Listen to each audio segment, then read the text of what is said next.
Hey, what's up guys? This is Anthony from AnthonysCustoms, and for this video we're doing part 2 of my new Q&A series.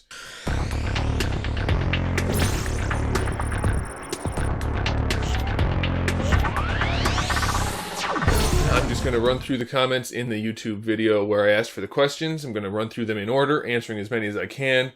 I'll try to answer them as quickly as possible so we can get as much in as little amount of time as possible.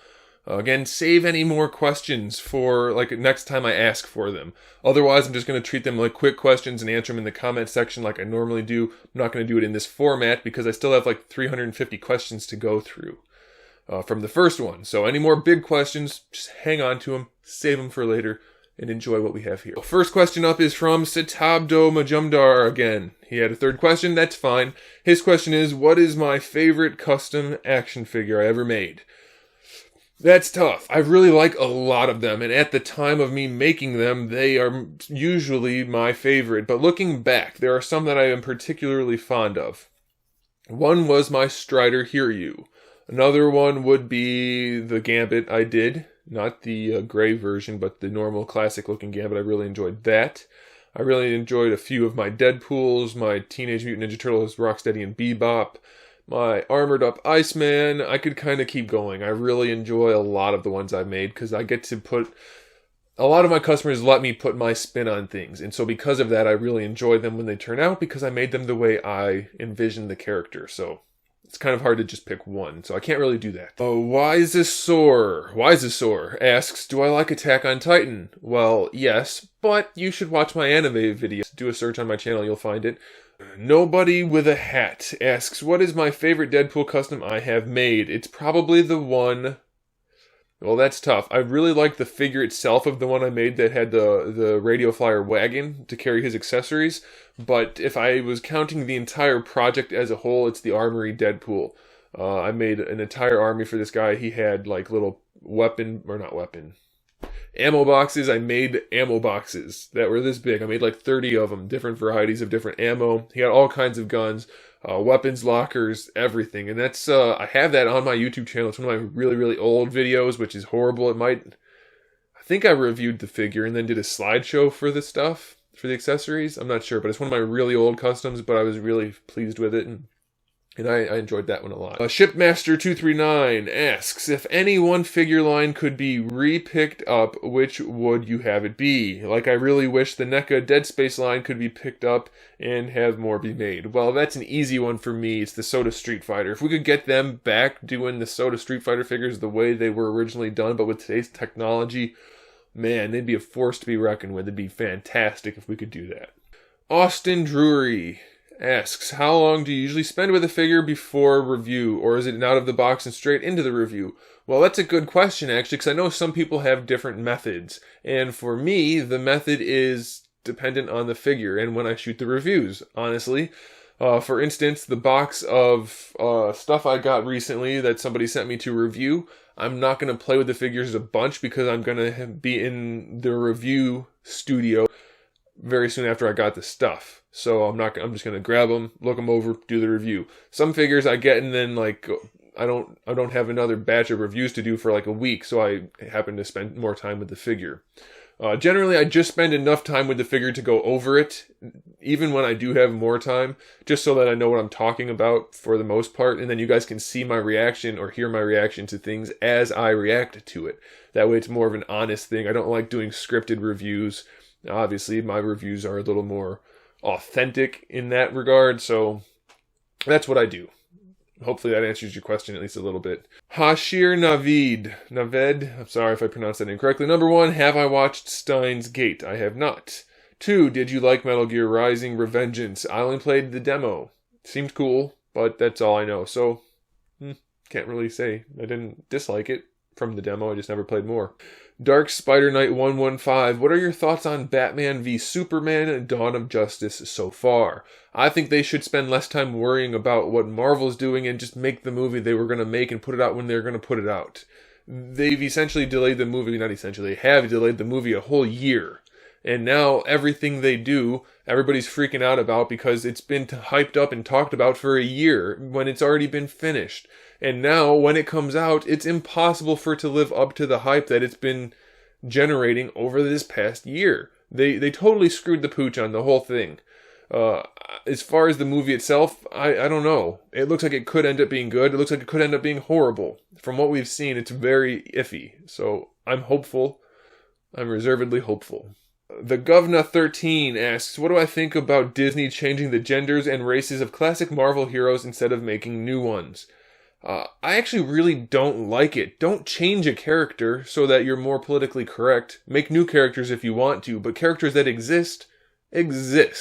Now, that's not to say they can't have different versions, like we've had the white Nick Fury and then the black Nick Fury. That's fine. But just changing them to change them, especially on the big screen, just to get a more diverse cast, I don't like that. If you're going to do a movie about a character, do the movie about that character. And the argument, well, he's white, but he could be black. But he's not. He's white. That's the character, so he should be white. And if he's a black character, he should be black. That's how I see it. If you want to have a diverse cast, come up with a new superhero or use the diverse superheroes. Don't change the ones that already exist. That's my thoughts on it. I'm sure a lot of people disagree, but that's the way life is. And Rich Gang Ricky, when you first started YouTube, did you have any doubts? I don't know. Not really. That sounds bad. But the way I always looked at it was, if I do what I can to make it work, that it will work. And if it didn't, then it didn't. But I never really thought about that. I always just kind of went in with the attitude of, I can make this happen. It will eventually happen, so I'm going to work toward it. I don't make a lot of money on YouTube by any means. Not even close to a lot of money. In fact, if I wasn't doing customs also, I wouldn't be able to do the YouTube channel because it doesn't generate enough money to justify its existence. The amount of time that goes into it far outweighs the amount of money, which is why I started a Patreon account, which, by the way, if you guys want to check it out, is patreon.com/AnthonysCustoms. But anyway, seriously, I just made it work. And when I started, I wasn't even making money. I mean, AdSense didn't exist in the general form that it is in now. Most people that on YouTube didn't have monetization unless they were successful already. So I didn't have any of that. But I thought I could work toward it and that it would work. And then I did. I was able to monetize my videos. And I was making like 50 cents a day. 50 cents a day doing the videos, which I know I wasn't making the quality of content then that I am now, but still, it was nothing. It was basically nothing. And still, it's not much. So it's just a matter of being able to accept what you're getting out of it and being able to work with that and try to develop that. It's not necessarily a failure unless you deem it a failure. So as far as having doubts, that's really up to the individual. If you don't have doubts, if you just have aspirations and the strive to make what you're doing work, then that's all you really need. And that's what I did, and it worked out well enough. Hopefully it continues to work out, and hopefully it works out for any of you that are interested in doing the same thing. Sphinx Onyx, favorite female comic character? Mine would be Mystique, and a second close would be Catwoman. That's a good question. I do like Mystique. Not so much in the movies, even though I do like the X-Men movies. I really liked Polaris from X-Men. I like that character a lot. I really like Psylocke a lot also. Black Widow's fine, but she's not like... She's the new It Girl, but she's not a super good character for me. I've always liked Black Cat also. Catwoman's cool. I actually like a lot of female characters, and that sounds weird, and I'm not trying to be like pervy or anything. I've just always enjoyed, I don't know why. So I like a lot of them, honestly. Probably not more than the male characters, but I've liked a lot. I like Wonder Woman a lot too. Supergirl's a good one. I could just keep going. I don't know, everyone I think, I like that one. So I like a lot. I don't know who is my favorite. Alfred Gonzalez asks, I guess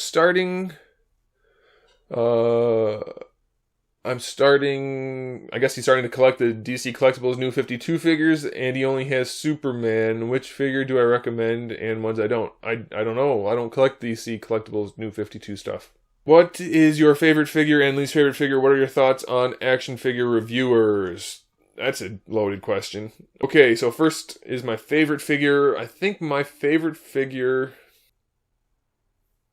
Actually, I can't answer that. My favorite figure? You know what I'll do? I'll make a video at some point of like my top 10 favorite figures after I have time to compile a list. And then my least favorite figure, maybe I'll do the same thing. Something like that. And then my thoughts on action figure reviewers. I'll keep this generic and pretty concise, hopefully. I think action figure reviewers can serve a purpose in the community. They stand to help people buy stuff wisely and to help them better their collection in a wise way. And oftentimes figure reviewers don't do that. They're not there for that purpose. They're there to get free stuff or to make money on YouTube. And I don't think that's where that's not the direction we should be going toward or going in. So I think you have to be cautious and well informed about a reviewer before you listen to them. And of course I'm biased toward myself, but I think I've proven to you guys why I'm here and what I do and why I do it. So I think just watch everybody as far as I'm concerned. I don't care. You can watch every reviewer in the world if you want to. It doesn't change if you're watching mine or not. So watch whoever you want to, but do so knowing why they're there and why you're watching them. But that goes towards for everything. Everything on YouTube is a balance between, is the person providing something for their viewers, or are they pandering to their viewers in order to generate income? That's how I look at it. And so I think you guys should kind of just do the same thing, especially as we move toward an internet where television and thing isn't as important as YouTube. Be aware of who you're giving your viewership to, because that's essentially who you're giving money to and who you're encouraging to keep doing what they're doing. So that's my general take on it. I got kind of philosophical there. But that's the end of this video because it's already taken too long. So I'm going to end it there. I'm going to have a lot more of these questions. I've barely scratched the surface. You guys gave me way too many questions. That's a good thing, but it's going to take a while. So there it is, guys. Thanks for watching. I'll see you in the next video.